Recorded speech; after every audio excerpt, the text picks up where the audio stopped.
welcome to Under the Cupola. My name is Leon Gaumond, and I have the pleasure of being your town manager here in Weston. And today's episode of Under the Cupola, we're joined by Eric Josephson, who is our principal assessor here in Weston. Eric, nice to see you. Thank you, Leon. Pleasure being here. Thank you for inviting me. So today we wanted to talk a little bit about the assessors departments. You know, it's a great subject. It's really to the core of our governmental operations here in Weston. Tell me, before we get into that, tell me a little bit about your background. Okay, so it all began when I graduated college in 1988 from Northeastern. Why I say that is a 5-year co-op program at the time. Now it's changed, but I worked for a company called R. & Bradley out of Boston, and part of my assignments for a year and a half was doing revaluation work for the town of Needham and then the city of Boston. So that's how I led into the kind of the assessing aspect of it. The other thing is that my parents were both real estate brokers in my hometown in Winchester, and so around the kitchen table we always talk about real estate, and it was an interesting topic. So by osmosis, I kind of got into it. Real estate wasn't in your future? Well, they don't. Northeastern, they don't have a specific program to be an assessor. So I was fortunate to run for the Board of Assessors, elected in Winchester.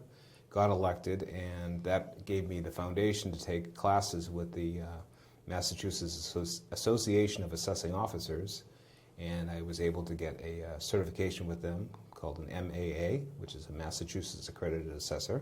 Every assessor has to have that kind of Yes, it's background? one of the requirements. Unless you're coming from a different state, you might have an IAA, which is the International Association. So that's kind of how it all began. I was a local fee appraiser, and the problem with that is I was getting married and we wanted to have benefits, so I began as an assistant assessor with the town of Chelmsford back in 1993. Was there until 2000. Started here in Weston 9/11/2000, the year before the big 9/11. Mm-hmm. So it's been almost 22 years here now in Weston as the principal assessor. So wow, that's great. It's been a great run so far. Yeah, that's great. Tell me a little bit about what your day is like. What's great about the assessing, it's not a pigeonhole position. It's always changing. Each day brings a new challenge onto its and successes on themselves. So it's great. In the summer months, in the spring, we're doing a lot of outside field work, collecting data on the new construction, and then in the winter we do a lot of office work, getting ready for construction activity. Because as a source of revenue, as you know, is what we call new growth. So it's one of the revenue sources that is allowable under Proposition 2.5. Tell me what the viewers about new growth. What does that actually mean? Okay, so the Department of Revenue, we're very regulated by them under the Division of Local Services, has certain minimum guidelines that every city and town has to do in order to get their values approved once a year. And as part of Proposition 2.5, there are limitations how much the town can increase the budget every year. So you get the automatic 2.5% of the budget, but then there's called new growth, which any construction activity through building permits, positive construction, not demolitions, adds value to the tax base for that year and adds revenue source for the town. In general, we have been anywhere from $800,000 in new tax dollars to $1.2 million or 1.5 when the Highland Meadows development was being in. But it's around that at least $800,000 range a year. So now this is, we're pretty built out as a community. We don't have like subdivisions going in every single year. What is the bulk of the new growth that's coming into the town? What does it represent? So about 25 to 30 new homes are started every fiscal year. Wow, that's amazing. Yeah, so what happens is that they're mostly homes that have been demolished, and a new structure is being built on the property. So someone will come in and buy a house and knock it down and put up a new house on that lot. Exactly. Yeah. And typically that can range from about $1.2 million to $1.5 million. So basically they're paying that much for the land. Because by planning board regulations, they're allowed to build at least a 6,000 square foot house on that property. On any lot? On any lot that's in that zone. Gotcha. So, so that's a lot of where the growth comes. Then we do pick up, there's quite a bit of building activity other than that, additions, porches, decks, finished basements. There's a lot of building activity. There's probably about 700 to 800 building permits a year. Wow. And so the town of Weston adopted about 20 years ago a statute that allows us to pick up new construction until June 30th, not January 1st. So what's there on June 30th is really what the state considers January 1st, which is the assessment date every year. Great. So that's how it works. Now you work with a board of assessors. Tell me a little bit about the board. What do they do and how do they get appointed? Okay, so they are elected actually for a five-member board that has 3-year terms. So it's a continuation. Every third year, it's only one seat is up, but the other 2 seats are the other years. We've been fortunate to have the same people volunteer for a number of years, and our chairman, I think, is in his 16th year on the board. So it's a very stable board. They're all people that reside in Weston. They have to live here. That's a requirement. And they are mainly a policy board, probably similar to the select board and planning board and some of the other boards, where we're in charge of the day-to-day operations, but they set policy. They come out sometimes to look at some of the bigger new constructions, some of them do. And then they vote on what's called an abatement application. So if someone is not happy with their valuation when that comes out in January, they have the entire month of January to appeal the value in writing to the Board of Assessors. And then what, the Board of Assessors has a hearing or has a The meeting? Board of Assessors has a hearing, or they'll do on-site inspection with the property owner, which tends to work out better. Our numbers have been relatively low the last few years, so we've just completed that process last week. So, and then the assessor, so the office staff sends notice whether it's approved or denied. And then finally, on a few occasions, a homeowner, if they're still not happy with the decision, can go to the Appellate Tax Board in Boston for a hearing before a commissioner.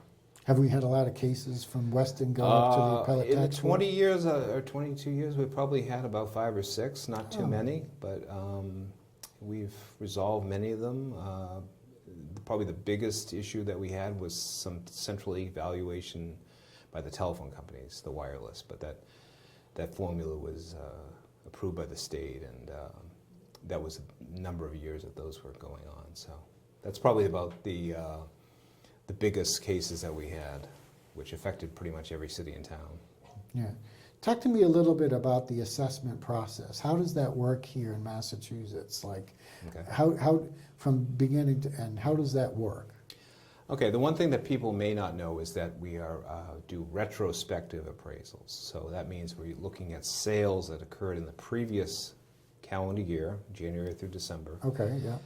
And they are issued in December of the following year, once we have our tax classification meeting with the select board and the tax rate set. So it's a 12-month lag period, which could be good or bad. I mean, in general, right now, the real estate market is, you probably know, is Exploding. going up over the years. It was kind of interesting on that, was you would expect that in 2020, with COVID, that the real estate market might go down. But what happened is we had a lot of people from Boston that were looking for larger space, so they moved out And to out the of suburbs. urban areas. Right, exactly. And people put additions or family offices, because a lot of people weren't commuting to Boston for their work, so we saw a lot of that going on. So that's pretty much what has been happening. So valuations can go up and could go down. So we tend to get more appeals in a down market because people are focused on what's happening today rather than 12, 15 months ago. Right. How interesting. Yeah. So what are some of the big questions that people call you? Believe it or not, the most questions we get on a daily basis is motor vehicle excise tax. So everyone that has a car on the road in Weston on January 1st receives an excise tax bill, which the revenue is used to repair the roads and bridges in the town primarily, although it can be used in the general fund as well.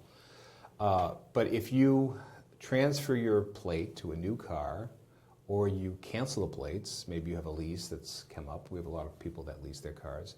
They're seeking a refund or an abatement on that old vehicle, and then they'll get a new prorated excise tax bill for the new car. So we get a lot of, when the bills first go out, probably 9,000 of them go out in March or late February. Then we get a lot of calls and people come in and we handle that for them. So we try to be as customer friendly as possible. I think that's pretty much every town board and department does that, is that we try to go above and beyond because people expect that here in Weston, and they're appreciative of that. And your office is in Town Hall?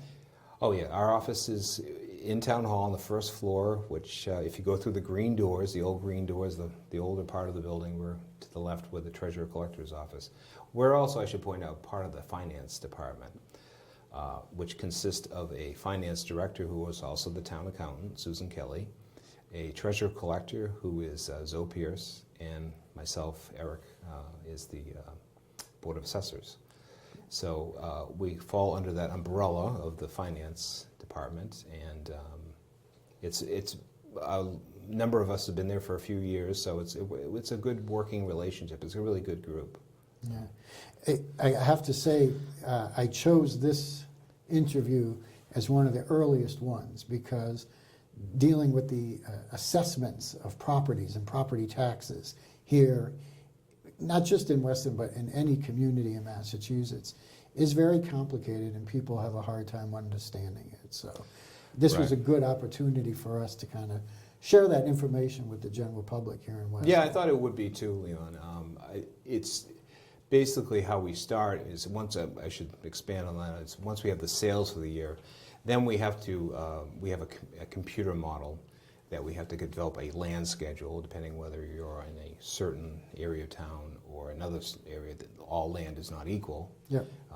The values are different. So we develop a land schedule, and through new construction, we can do a couple of things. We can determine what the building cost is for the new home, and we can do what's called a land residual. So we take the total sale price, deduct the building price, and that will give you a residual value for the land, because we don't have a lot of land sales. We have to rely on the tear downs. And the problem with tear downs is that it's not raw land. There is usually a septic system there and improvements to the site, so it's not exactly raw land. Yeah.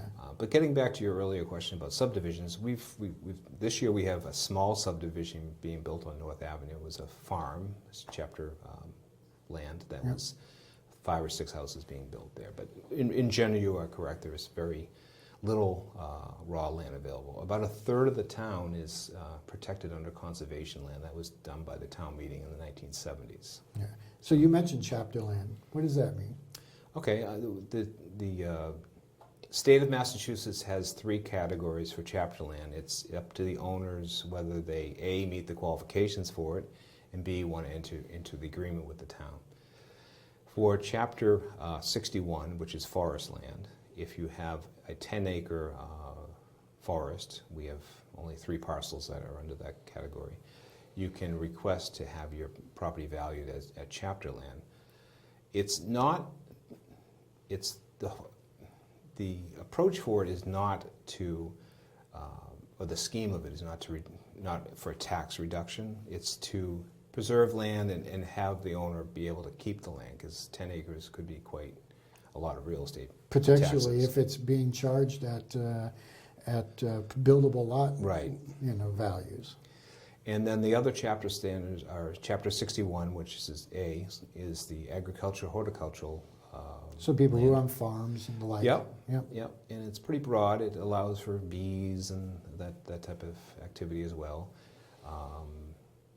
And pasture land for horses. We have still a few horse farms around, not many, but Yep. still a few. And the most broad is Chapter 61B, which is recreation land. And those 61A and 61B only require 5 acres or more. So Okay. you still have to retain a house lot, though. Yep. So it's really almost 6.5 acres of land. Right. You have to have. So it's a tool that residents and communities can use to kind of retain some of the character and some of the history that a Exactly. community would have.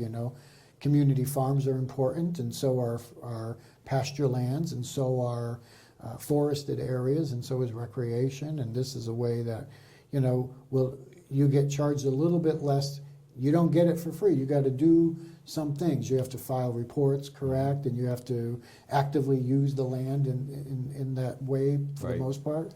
So Chapter 61 requires the state forester to develop a forest plan, management plan. It's Yep. good for 10 years, so every 10 Yep. years it has to be renewed. And then annually on 61A and 61B has to be filed with the assessors. It's a small amount, it's about $500 per acre that they have to show for gross sales. The biggest restriction for that would be that the town of Weston would have potentially the right of first refusal if the property was to be a change of use. Say someone wants to convert it to residential housing or commercial development. enterprise. Exactly. Yep. So the town of Weston would have the option, with an independent appraisal being done, to determine whether in 120 days whether the town would vote at town meeting to purchase the land. And a lot of the town boards would have input to say whether they felt that the town should to do that or not. Most of the cases, the land is transferred to another party who was going to continue that use, so then they just re-up the agreement. Right. But it allows the families to keep the land in the family. So a lot of the properties have been in the family for generations. So. Yeah, great. So, talk to your 18-year-old self and tell them why it's fun or why it's interesting to be an assessor. So actually, that's a good. I have a family member that's graduated college, and he's getting his master's degree, and he may want to get into the field as well.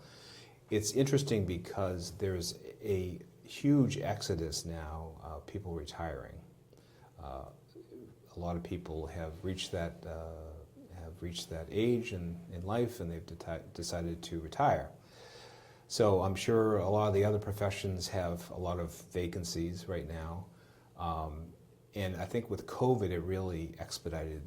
If people were 1 or 2 years from deciding whether to retire, they may, if they financially can, they might have retired. So Yeah. our neighbors in Wellesley, the person just retired Friday, so that's just one example. So it's a great opportunity if someone is either an appraiser that's doing fee work or thinking about getting into the industry after college. I'd highly encourage you to look into working in local government, because I get a lot of pleasure in working and helping the community and our stakeholders in Weston and also throughout Massachusetts. Get a lot of calls from peers about questions that they may have in their community. Yeah.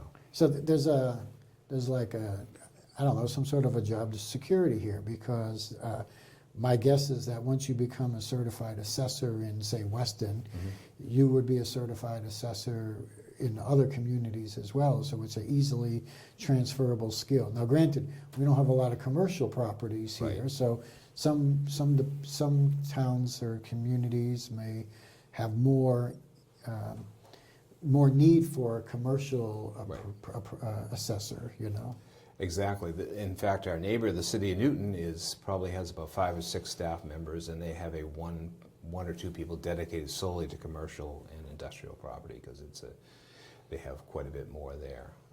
Great. What's exciting for Weston looking forward is the redevelopment of Riverside Road Drive. It's going to be lab office space, and the property was sold a couple of years by Liberty Mutual, and that's an exciting opportunity for the town, not only from a revenue perspective, but also as a use of the facility. So. Yeah, great. Eric, it was a pleasure to spend some time Thank with you. you today, and I wish you continued success in your great career here in Weston. Okay, thank you. And if anybody has any questions specifically for me or our staff, we can be reached at Town Hall Monday through Friday, 8:30 to 5, or by phone, 781-786-5050. Thank you. And everyone, I just want to say thank you again for tuning in to the Under the Cupola, where we try to meet great people who work for the town or have association with the town of Weston. And stay tuned for our next episode. And until then, I'll see you under the cupola.